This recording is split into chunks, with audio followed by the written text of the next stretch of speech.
breakfast time. What time is it? Late breakfast na naman kami. Kasi punta kami ng shop. Bumili kami ng bread and yung ano niya. You know what is this for? You see? Poedersuiker, you see? Yeah.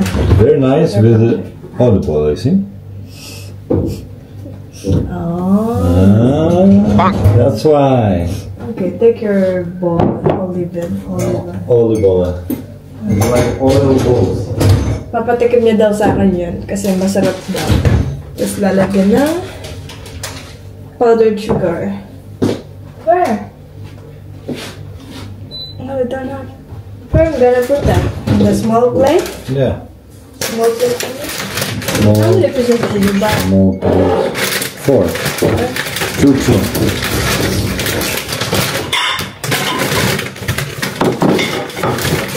I'm gonna put a little bit in the microwave for half minute.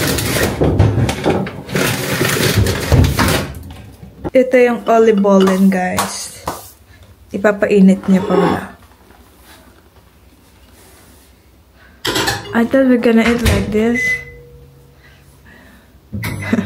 Huh? No. It's quick. But also mine, not only yours. But it's empty. That's why. Doesn't mean that empty. But what, should I put empty or should I put some coffee? Of course, put everything. Mainit na? It's hot? Oh, what? Is this oil? Yeah, of course. Oh, okay. What's this with? Raisin? Yeah. Smells so good. Put powder sugar.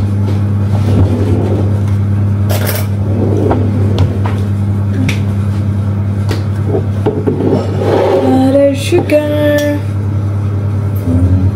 One? Yeah, only one. Is this enough? Yeah, put as much as you want. Parami na. Powder sugar is one of those things that you can put much as you want. Okay. I'm gonna spread. Forgot again. Why you always forget this? Good job, babe. Embarrassing. I felt selfish today. No, I know how to make breakfast also. Really? You don't make me breakfast. Yeah, what's that? It's not breakfast? It's breakfast, huh?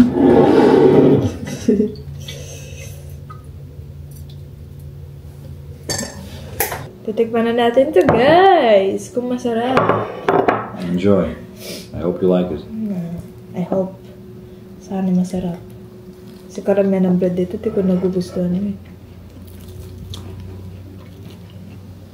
Good stuff, huh? Hmm? Good stuff. In fairness, masarap siya. Masarap. Masarap. Well done. Masarap. Masarap. Delicious. Pasas yung nandito. Yung may itim.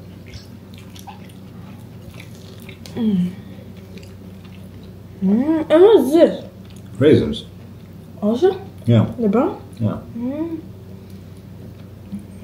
Meron din pala siya sa loob. I thought only the toppings. Is this your favorite bread? One of them. It's not bread. Is it bread? It's not really bread. It's bread. Yeah, maybe. It's bread too, diba? But sometimes they do also with the raisins and without. But I prefer it with raisins. There, in the shop, the bakery shop where I always buy, the bread is really good quality. And in the shop. You mean this one? Yeah. Sarap, guys.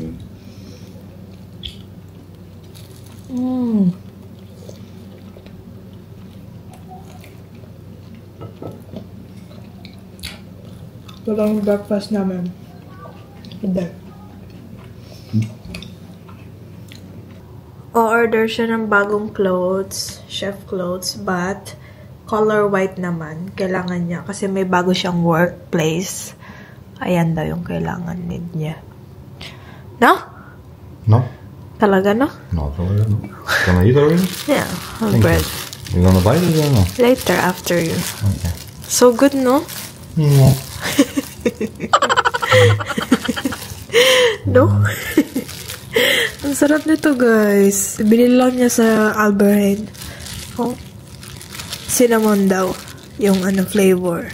Lapit na siya mag-work pala. Anong oras na? 1:21. 2 papasok na siya. Have to go to work. Yeah. That's what I'm saying.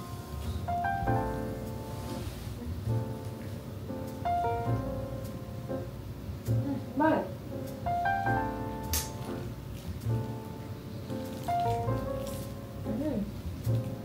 Naka-idlip pala kami kanina.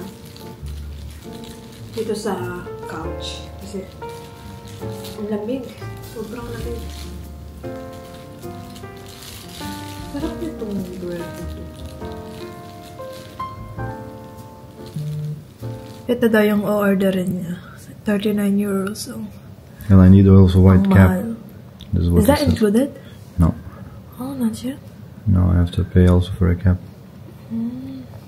Gusto ko na magpagkapit. Sabi niya next year na lang daw. Ako naman, gusto ko. Ako na lang maggupit. Ako na lang yung mag-trim. Gusto ko lang naman yung matanggal yung ano tawag dito? Dry sa dulo. Kasi lagi kong pinapagupit, guys. Layer or V-cut. Ayun. So, maybe nakikita ko din naman kasi yung iba na sila nagugupit. Tapos, nagiging V-cut or layer. Ginagawa lang nila ganito. Ganun lang siya. Tapos, dito, ginagupit na. Tapos, pag ginanon, layer na. Kasi itong buhok ko, layer to. Nung bago kami kinasal, nagpagupit ako ng layer. Puro layer actually mga gupit na hair ko. Kung hindi layer, yun nga, V-cut ang ko. Hindi na ako nagpapagupit ng straight. Nababado yun ako dun. Gusto ko yung may design yung buhok. Ito kasi, ito lang yung dry ko. Dito. So gusto ko ganito yung hair ko, kaikli. Kasi naglalagas na yung buhok ko, guys. Ayun. Pero ang ganda ng hair ko ngayon. Ang smooth niya. Bala ko bumili nga ng anong tawag doon? Yung treatment, oil treatment. Diyan sa Alberheim. Magsisearch ako kung ano yung safe sa pregnant. Para maalagaan ko yung hair ko. Para hindi na siya lagas-lagas. Well, naman siya? Ang tawag dito?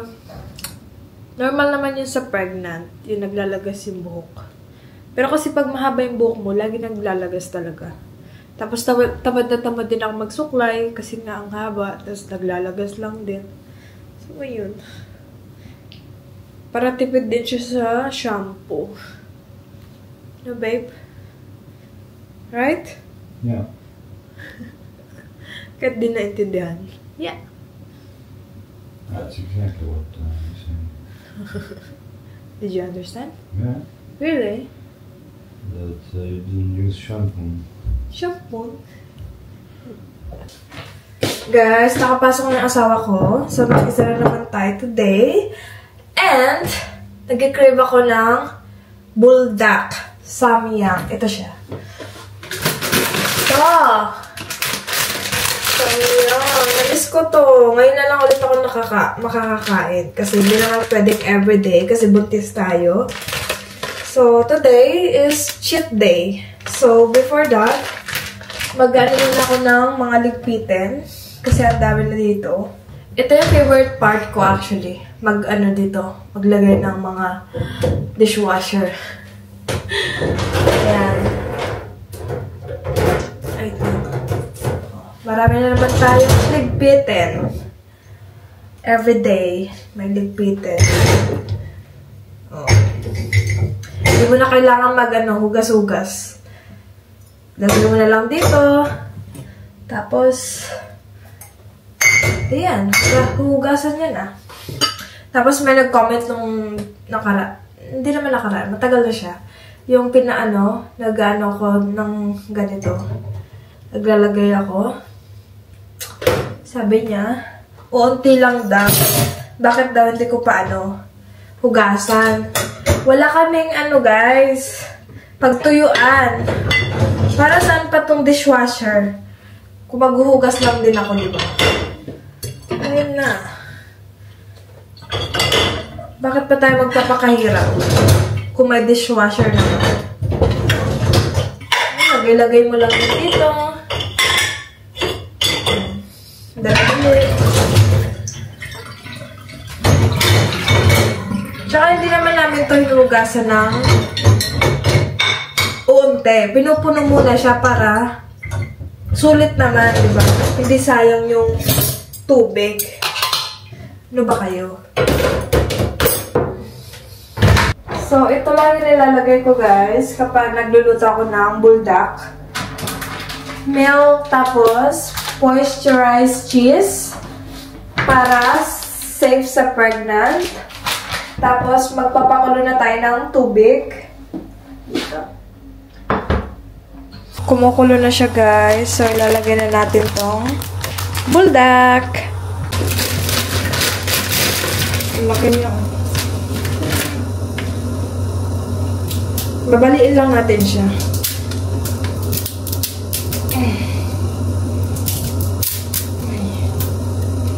Ayan, half. Hindi siya kasha. Dapat pala yung malaki yung ginamit ko. Pero okay lang yan.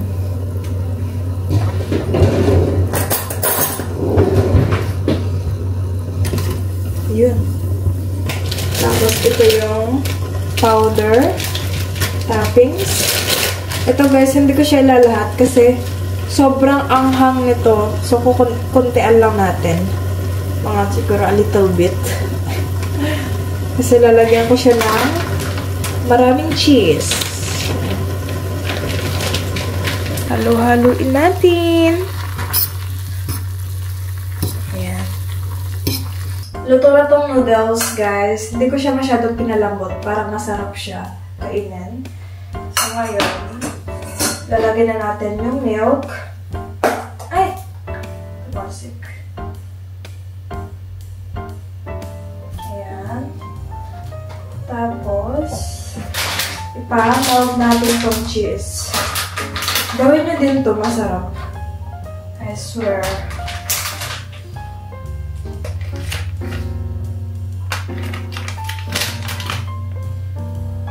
Haluin lang natin para mag-melt siya. Nag-melt na siya. Parang creamy. And then, ilagay na natin tong noodles. Ayan.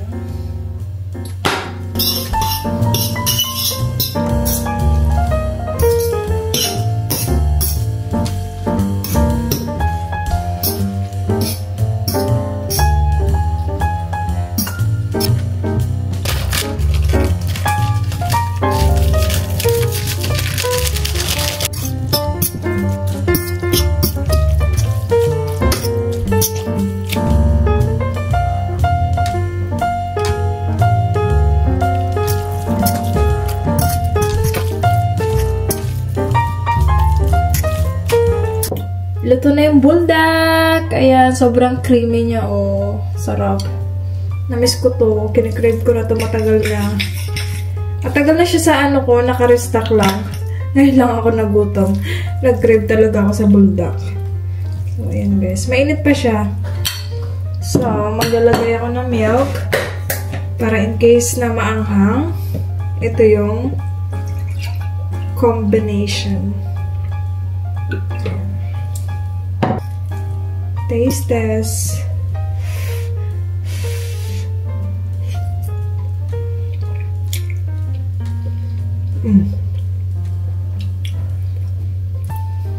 Hindi siya maanghang, guys. Kasi ang dami ko nilagay na milk. Tapos yung spicy, unti lang nilagay ko. Tapos ang daming cheese. Ayun, sobrang creamy niya. Ayan, magutom kayo.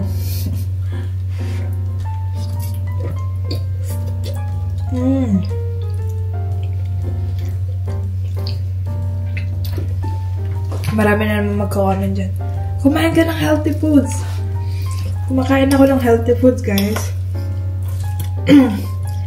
Lagi akong pinapakain ng asawa ko. Hindi ko lang minsan na-vlog. Lagi yan ano sa akin. Halaga niya ako niyan sa pagdating sa pagkain. Nakakakain lang ako kapag wala siya.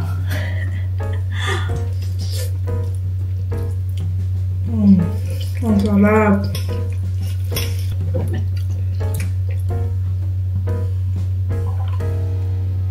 Kain everyone! Nanonood lang ako ng vlogs ni Hazel King. Ayan siya.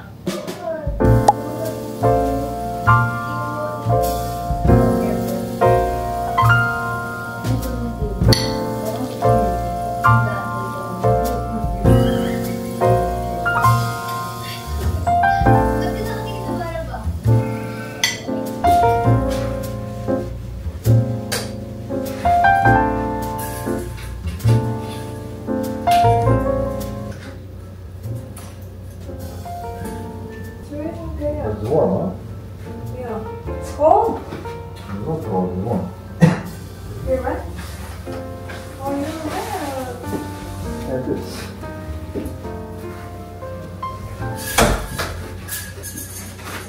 You're good? Oh, I'm so bored all day.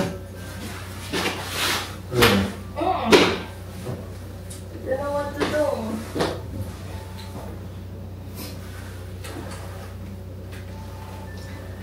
Yeah. Tomorrow again. We just got home, guys. I'm not alone again. You were sad all day. Huh? You were sad all day. Yeah, I was crying. And eating and crying and again eating. I ate buldak. Buldak. You know buldak? No. Ramen. That's so long. You have So good. cough. Cough. No, it's okay. Wala, cough. It's good for your throat. Really? Yeah. Don't make ow later, ah. That's so nice. It's nice, but you know, But you know it's like air. You put it in the nose. yeah, but I'm pregnant. I cannot eat all so much sugar, sweets. You know, guys. There's Milk lang ako. Siya inuubo na pero nag-ice cream pa. Can I try? Take one. I'm gonna cook again later. Not really. Pero hindi siya matamis na ice cream. Sakto lang. Chocolate ice cream. Hindi siya ano, ang tawag dito, yung nakakaumay. Imagine I worked exactly amount of time